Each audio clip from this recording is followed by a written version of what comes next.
human resource capacity for the public sector. And that can be done not only through recruitment and employment, but also through identifying areas of relevance and priority in the public sector in the various sectors, and ensuring that persons are sent on training through scholarships in those particular fields of studies to fill the skills gaps that we have in the public sector. So the ministry has been concentrating on not only employment and recruiting the necessary skilled persons for the public sector, but also ensuring that we identify areas such as in the health sector, in the agricultural sector, in the emerging oil and gas sector, and sending those persons on the relevant training to come back and fill those gaps, as well as upskilling our public servant from our very important training division, training and development division. So throughout the year, starting again, a while ago, but continuing when I came in office from 2020, we revamped the training division in terms of putting not only the soft skills training, but also robust training such as budget training, monitoring, evaluation, those things that will enable the sectors and the different departments to function and perform the way we want them to. And of course, giving public servants who are coming in new to the public service that orientation and induction training that is so necessary for them to be able to understand their functions. And we embarked on several different things. I embarked on several different things, and as a government, we embarked on several different things coming into office. And one of our mandates was to, as a government, was to professionalize and modernize the public service.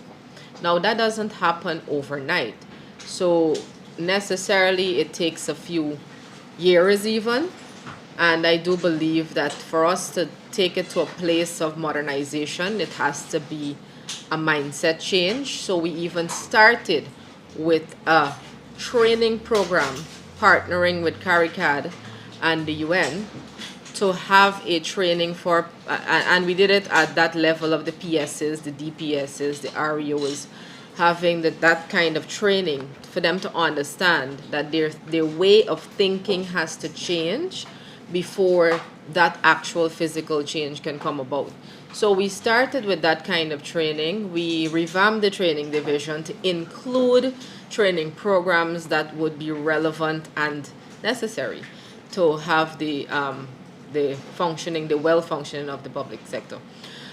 Besides that, we reviewed the scholarship department in terms of the programs that were being offered, and one critical area that we looked at was exactly what it was that we were offering people in terms of fields of study and what we believe that the public sector needed, because sometimes you end up sending people on training, but you don't have that gap in the public sector existing, so that person is left without a job. And that existed for quite some time when I came in. And we attempted to alleviate that problem by placing persons, as well as where you had people who could not have been placed because either the positions were filled already or there was no space existing, that we find a way to assist them as well. So we looked at that, and that also was a determining factor for how we would have looked at the fields of studies and decided upon which would be relevant in not only the existing sectors, but what we see the country and the public sector developing in beyond 2030. So we looked at things like, for example, we didn't just look at basic agriculture and having just a degree in agriculture or going to GSA and you're finishing there. We looked at how the agricultural sector on the whole is developing and advancing in the as it relates to technology. So we look more at food science, food technology, agricultural science technology, and we chose courses that were more advanced to be able to send people. And what we did was that we utilized our bilateral partners such as Cuba, China, Russia. We developed other partners with scholarships, and we provided that kind of training.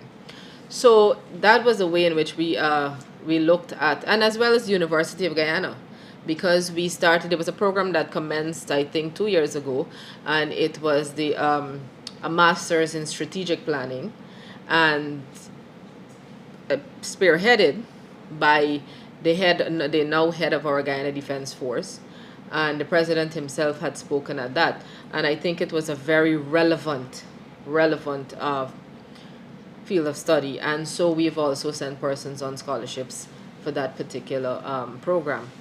So the scholarship department is quite important in the sense that, and it has to be relevant continuously, because the public sector will always need to fill a skills gap where existing. So, and that is the crucial and most critical way in which we can build human resource capacity. But that's for the public service scholarship department. And I can go on and on. We have looked at the health sector. We have chosen specialty programs that we send persons to be able to study. For example, pathology. We have Dr. Nihal Singh, who has been, working overtime with pathology. We know when we had COVID, you were facing a situation where you needed a pathologist, or more than one, or how many ever. So we decided that was one of the areas that we needed to send persons to train. So we went ahead and chose that as one of the programs that we advertised, as well as other specialties that the Ministry of Health indicated that the health sector would need. In addition to that, we looked beyond that skill set of a doctor coming in and having a specialty and providing that quality health care. We looked further to the hospital administrators, because obviously a hospital can't run itself. You will have all the doctors and all the nurses, but if you don't have the administration, how does the hospital run? So we decided to partner with York University, for instance, and we already have a batch of 25 persons who graduated recently as hospital administrators. We are on our second batch of hospital administrators. So the programs are continuing. We have so many programs across the public sector that that persons are going on training. We have the ever-present and a program that has been here for so long with India, which is the iTech program, and specifically geared towards upskilling public servants. The president himself is a beneficiary of that, and we continue to partner with India to have persons go on. Recently, it's been more short-term training for the upskilling of public servants in different ministries and agencies. But that has been well. Now, I know that you would be looking forward to data. So we have the PSM scholarships, as you know, but we also have the Gold Scholarship, in which the Ministry of Public Service has partnered with the Ministry of Education to roll out that program in 2021. And that program was a manifesto promise based on the fact that we believe that we needed to bridge the gap across the country for offering persons a tertiary education, opportunity to have a tertiary education. But going beyond that, we even offered a program where persons who wanted a second chance in life, persons who would have been unable to have an exit secondary school exam certificate, such as the CXC, right, for whatever reason, would not have been able to achieve that. We placed a program on Goal that allow Guyanese to get to that point of exiting as if they would have exited secondary school with that certificate, so that they would be able to move on to a degree, or they'd be able to and go further than that. But we also recognize that even with the academics, you have people who want to be able to get a certificate in a technical skill and would be able to give back to their communities. I mean, the hinterland benefited hugely from this. And every year, although one of the first things that I did coming back into office, and as a government we did, prior to 2015, you had a situation where once a child from the hinterland would have applied and been accepted to the University of Guyana, it was an automatic scholarship. So that child would not have been going through the process of an interview, etc., etc. And why? Because you wanted to, it was fewer, it's definitely fewer than what you would have in the urban areas. So you wanted to give that equal opportunity. Now that was done away with from 2015 to 2020. When I came in office in 2020, and I'll tell you, I brought all the files and sat day and night looking at these files to understand what I could do better or what I could be able to achieve in terms of making a better impact on persons' lives. And what I found for 2019, 2018 was zero scholarship for Region 8 and 9. Zero scholarship in 2018, 2019 for Region 8 and 9. I wanted to change that. I wanted to change that because education is something that this government has always placed as a priority. And to be able to have someone go from a primary level to a secondary level to a tertiary level, that person might be the only person in their family that has gone from that to that to that. And it's an achievement in itself, an accomplishment in itself. And you want them to be able to be proud of themselves. But more than that, you want doors of opportunities to be open.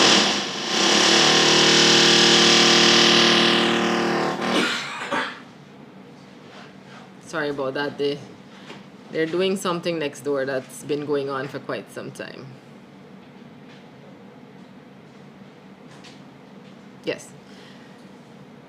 So we wanted doors of opportunities to be open to everyone across the country, whether you be in a rural area, hinterland area, or an urban area. And so what I did was to say, look, partnering with the Ministry of Amerindian Affairs, let's work towards getting persons from the hinterland. And the first year we were able to get more than 30 students from the hinterland in the different areas to the different hinterland regions to get a scholarship to the University of Guyana, to the Guyana School of Agriculture, and to the technical institutes. And we are very proud of that fact because those persons this year, those persons who applied and were granted in 2020 will be finishing their degree in 2024 from the University of Guyana. And we are very proud of that. So I just wanted to highlight to you that we came in here with a purpose of ensuring that equal opportunities or opportunities were given equally to everyone across the 10 administrative regions.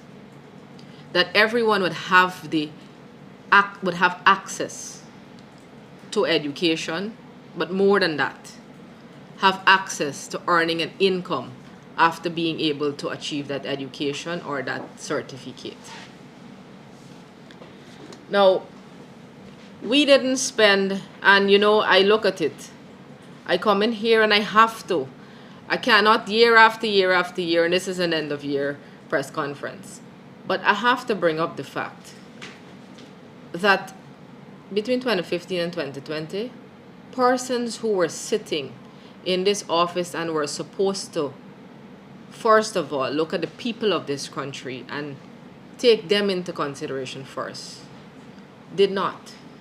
They granted themselves scholarships. They granted themselves scholarships. And these were not scholarships to University of Guyana. These were overseas scholarships that could have paid for more than one student, more than one ordinary Guyanese at University of Guyana. University of Guyana remains our largest grant for a public service ministry scholarship, and we will continue that way until the University of Guyana is free. And then we will redirect our objectives and our goals to ensuring that the public sector remains relevant and necessarily fitted with the right skill set. But the Gold Scholarship has done tremendously well. We promised, coming into office, 20,000 online scholarships over a period of 5 years, meaning 4,500 or thereabouts every year, right? We went out on robust outreach to ensure that we meet all corners, all cracks, all across all rivers, communities, so that people would be aware, so that they can have the opportunity to access an online study. We didn't just throw something there and decide. It was thought out very strategically. Online scholarship, why? Because we knew that so many people are working. So many people cannot come from the hinterland to Georgetown. They cannot come from a rural area to Georgetown or to a central location. So we made all these scholarships online so that you will have the convenience of doing so and being able to accomplish or achieve a degree or whatever it is that your heart desires from our numerous universities and programs that we offer on Gold. And you know what? Guyanese grabbed the opportunity, because in 2023, we were able to reach a target of 21,442 ordinary Guyanese being able to benefit from the Gold Scholarship. So not only did we reach our target of 20,000, but we surpassed it 2 years before we promised that we would completely deliver it.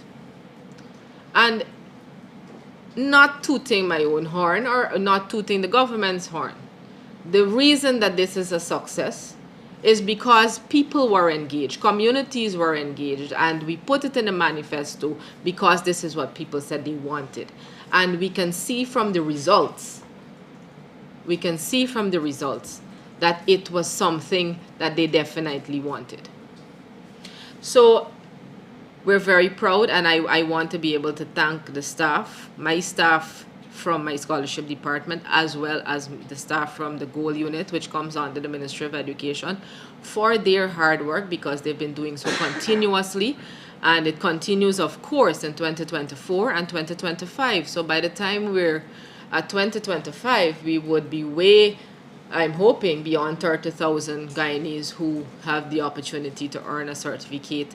But and the Gold Scholarship allows you not only to apply in the public sector, but in the private sector, or to be self-employed, or whatever your heart desires. You can open your own business. And there is a lady from Region 9 that I met last year at the Building Expo who learned jewelry making from one of the short courses.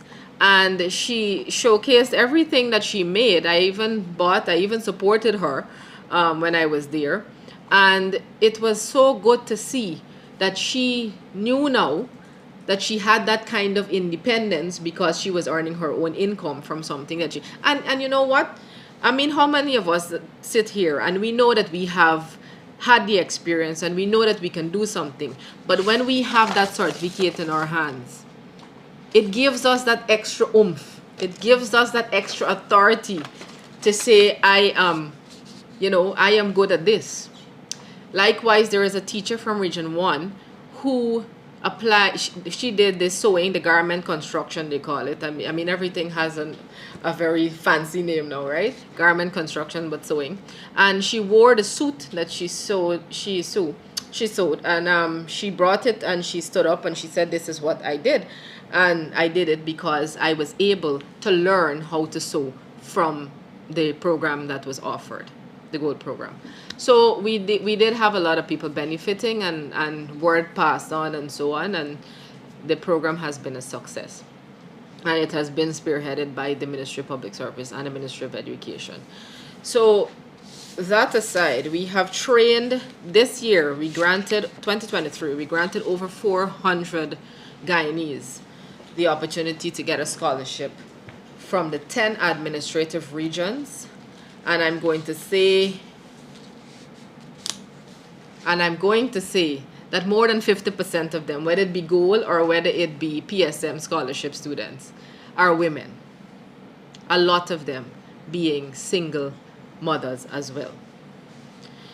5 persons were also granted scholarships who are differently abled or persons who are disabled, and we ensure that we granted them a scholarship in a way in which they would be able to have jobs when they're finished.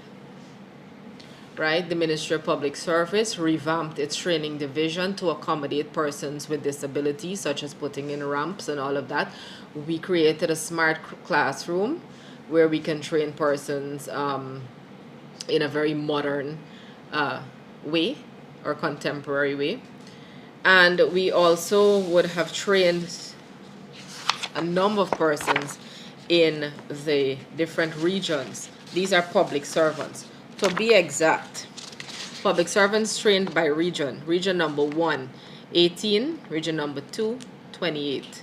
Region number 3, 105. Region number 4, 3,691. Region number 6, 138. Region number 7, 19. Region number 8, 3. Region number 9, 6. Region number 10, 123, giving you a total of 4,138 persons. 88 persons, sorry, that have been trained from 2020 to 2023. Now we have a target of 4,750 in the year 2024. So you know the plan is becoming more robust in 2024. The training programs are going to become more robust in 2024, and ensuring that we reach out to those persons, those public servants, and train them, because it is so necessary not only to upskill but reskill persons in the public service to ensure the maximum performance. We also have the Center of Excellence for Information Technology, which previously was under the Office of the Prime Minister, but was transitioned to the Ministry of Public Service about 2 years now. And we were able to train over 500 persons in IT, that is in the public service, but also in various communities such as Mocha Arcadia and parts of Region 5. So we have been utilizing those persons who themselves were trained through the ITech program in India to come back and train those in Guyana with the IT services. In the upcoming year, we plan to, on the GOAL program, we have already advertised some programs for 2024, but we are looking at being able to partner with Coursera, which we will be doing very soon, and we are looking to train all public servants. We are looking to train all of the sectors, all of the ministries in central government would be able to customize a training that is relevant to their ministry, and Coursera will take that over. So in 2024, the Ministry of Public Services mandate through Coursera will be to train all public servants in Spanish. Yes, in Spanish, all public servants, right? And we've already begun that partnership. We are also looking to partner with Canada to be able to train 2,000 persons, not necessarily public servants, but 2,000 persons in information technology. But more than that is the bonus of training those persons, with the end result being 100% that they will be employed. Right? So we're looking to go further than just training people and putting them out there, but making sure that they are able to be independent and able to be financially empowered. A little bit more on the public sector in terms of the personnel department. We continue to do outreaches in the various regions to ensure that certain targets and indicators are met. This year, we relaunched what was existing before, but ended in 2016, right, 2016, a personnel workshop. It's a 2-day workshop where the Ministry of Public Service will have the lead on bringing personnel from various ministries together and discussing the challenges that exist and how they would be able to resolve certain bottlenecks in the public service to make it more efficient, more professional, and eventually how we would be able to modernize and to meet our mandate as we had originally wanted. So this year we had 56 personnel officers from different ministries coming together at this workshop, and we had a 2-day workshop in which some very relevant and some very important suggestions were made and discussions were had, and they will move from there. So annually they will have it going forward, ensuring that we are engaging the necessary officers within the public sector to be able to bring efficiency to the public sector. All right, so with that, I think I have covered all of the departments in the Ministry of Public Service and what we do. And of course, if there's anything that I'm leaving out, you are free to ask questions.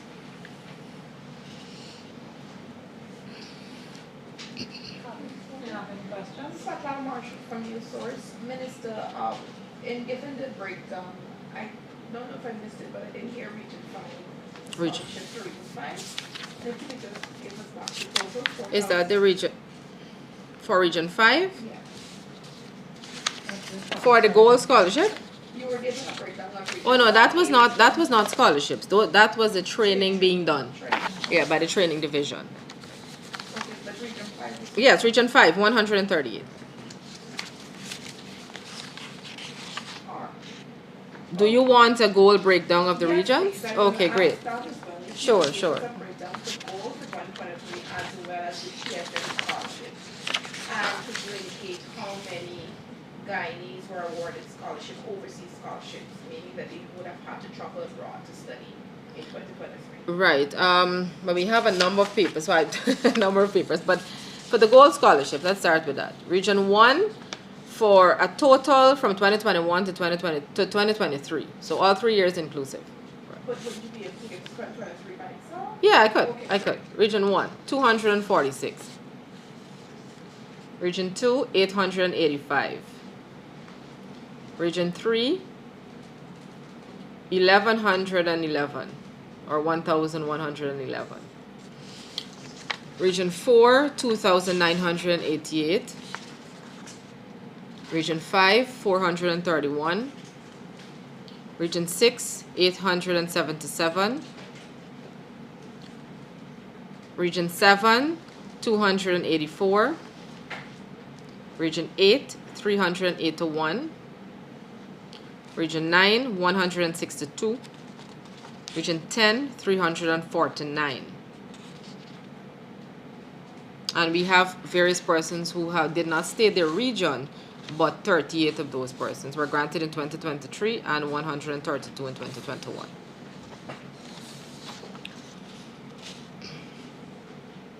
You want to? And the PSM scholarship? A PSM, we have the report broken down into different, it's a lot of pages, right? But we have some additional ones to make it over the 400. But right now I have some for 354 because we were trying to get all generated, but we do have an issue with our system. So region 1, 15, region 2, 34, region 3, 56, region 4, 142, region 5, 23, region 6, 42, region 7, 19, region 8, 1. But region 8 has more than this because some would have been processed after. Region 10, we have 20. Region 9, sorry, 2, and region 10, 20.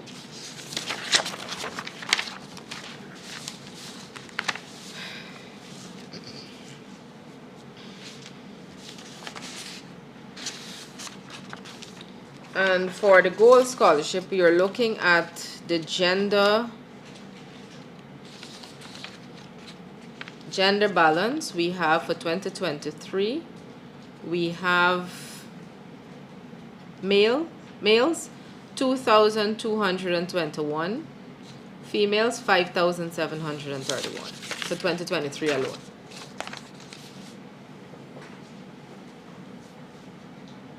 question? And those scholarships, overseas-based scholarships that were offered, that persons had to travel abroad. What we did, most of the overseas scholarships that we granted, and I can tell you this off the bat, was through the bilateral relations that we've had with China, with Russia, with Cuba. Cuba scholarship, though, I think they're taking that up in the upcoming year. So they have not left us yet. But would you be able to say how many persons are studying as of now in those three countries? Yes, if you just give me a few.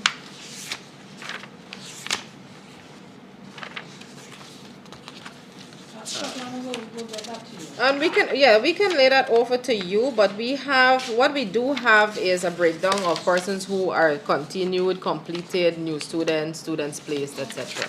But I can get it to you. Okay, and with regards to the Gold Scholarship, how many persons would have graduated today through the Gold Scholarship program?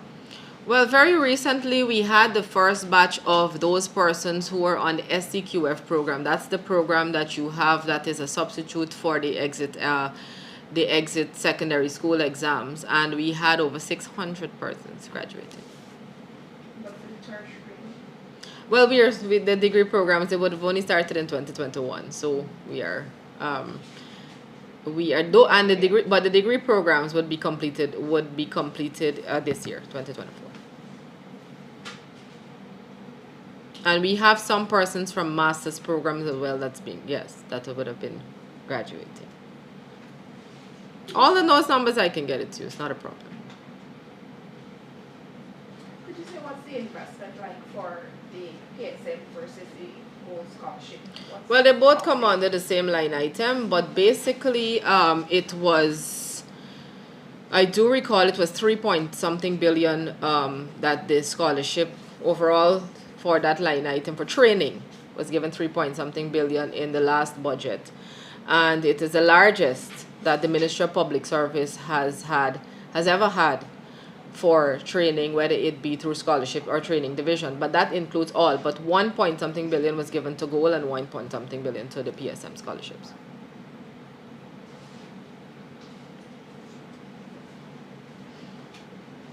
Any other questions? I know you give the Williams CPI. I know you give a breakdown of the Gold scholarships from 2021 to now. Mm-hmm. Can you say how many were given to hinterland youths and So hinterland youths?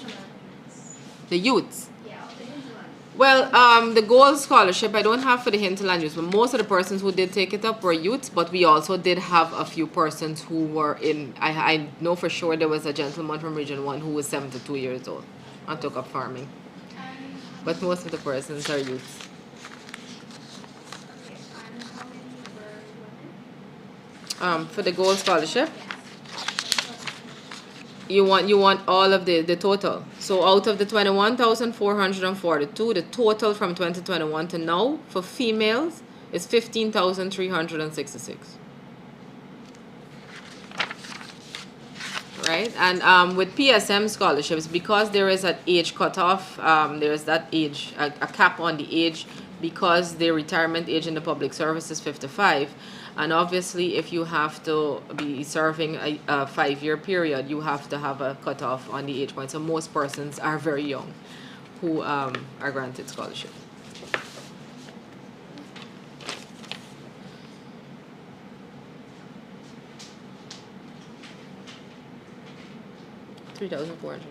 So 3,431 persons have graduated from Gold so far. Minister Charlotte Bacchus from the newsroom. You mentioned, just to clarify, you did mention that beginning this year, all public servants will be trained in the area of Spanish. Yes.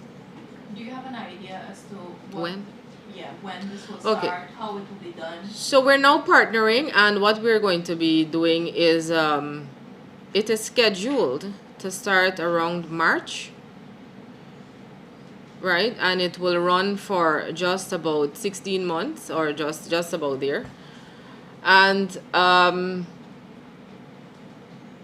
this is where we will advertise. Persons would be able to apply through an online process, and Coursera will Coursera has their requirements for the program as well. So, but it is to ensure that public servants, again, this is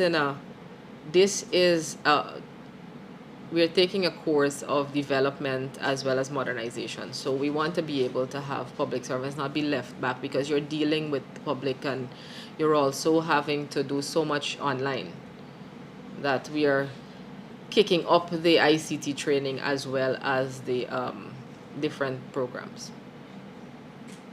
So just a clarification, the Spanish program, it wouldn't be mandatory that all public servants undergo the program. No, it's not mandatory, but I mean, we encourage persons to be able to do it, you know? We will encourage, but it's not mandatory. Just for the record, how many persons are in public service? We have over 54,000 persons in public service. That's in the public sector, right? And you have public service, traditional public service, but you also have that part of the public sector, such as teachers, such as the Guyana Defense Force, that does not come under the umbrella of public servant, but the entire public sector will make up over 54,000 persons. And would there be like a cutoff? Say, for example, you do it maybe 10,000 this year. Well, you know, How we've does been it making work? Spanish mandatory in the schools. I mean, but we don't want to be placing that on adults. But I would think, though, that adults, I know a lot of public servants, especially in my personal department and so on, they're very eager to get on board and learn another language. You know, so and how many of us, when we came out of high school, we tried to learn Spanish elsewhere and so on. But there isn't a cutoff point as it relates to how many all of them can come on. No, I'm wondering if I'm not sure how the program works. Yeah. But I'm trying to understand if, say, for example, you're aiming to train or Mhm. teach, say, 10,000 persons per year. Mm-hmm. That's what I'm asking for the Spanish program, or it's just. It will be different batches for a couple of Yes, months, that's right? what So I'm different thinking. batches for a couple of months, but at the end of the day, you will be reaching that target.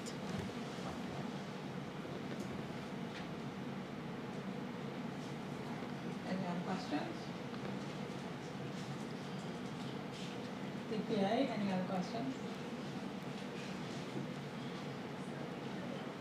Okay, so we're good? Colleagues, thank you again. Thank you all for coming. We know that Friday afternoon is not really the most convenient, but we appreciate you all coming. Yes, thank you again, and allow me to wish you and your families a very prosperous 2024. And yes, I hope to engage with you more. We look forward to the support of local government.